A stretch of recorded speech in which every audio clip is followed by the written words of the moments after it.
এই যে সাইবার বুলিংটা আমাদেরকে কিন্তু অলরেডি সবাই এটাতে ভয় দেখাচ্ছে এবং এটা নিয়ে কিন্তু আমরা খুবই মানে চিন্তিত যে নর্মাল রাজনীতির টাইমে যা যা আমরা ফেস করেছি এই নির্বাচনকে কেন্দ্র করে প্রতিপক্ষের বা সব মিলায়ে কিভাবে এটাকে আসলে আমরা ট্যাকেল দিব।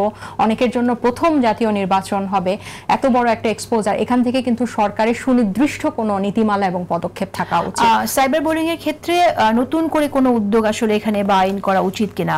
আমরা দেখলাম একটি আইন করেছে নির্বাচন কমিশনে, যে কোনো মিথ্যা তথ্য ছড়ালে তার বিরুদ্ধে ব্যবস্থা নেওয়া হবে। এর বাইরে এরকম আইন কিন্তু আসলে থাকেই অনেক কিছু, কিন্তু আমরা কোনোটার বাস্তবায়ন দেখি না। এই যে এই ধরনের পুরো গত এক বছরে যে পরিমাণ সাইবার বুলিং, এটা তো একটা প্রধান সমস্যা হিসেবে ট্রেন্ডিং হয়েছে, কিন্তু এটার কোনো ধরনের বাস্তবায়ন, এটার মানে প্রেক্ষিতে যে কোনো পদক্ষেপ সরকার নিয়েছে আমরা কিন্তু দেখি নাই সেটা। এবং এই যখন নির্বাচন আসছে, যার সাথেই দেখা হয় সেই প্রথমে জিজ্ঞেস করে নির্বাচন করছো কিনা, পরের কথাই হয় এটা যে যদি নির্বাচন করো এটা কিন্তু খেয়াল রাখবে, এবার কিন্তু অ্যাটাকটা অনেক বেশি হবে, অনেক কাদা লাগবে গায়ে।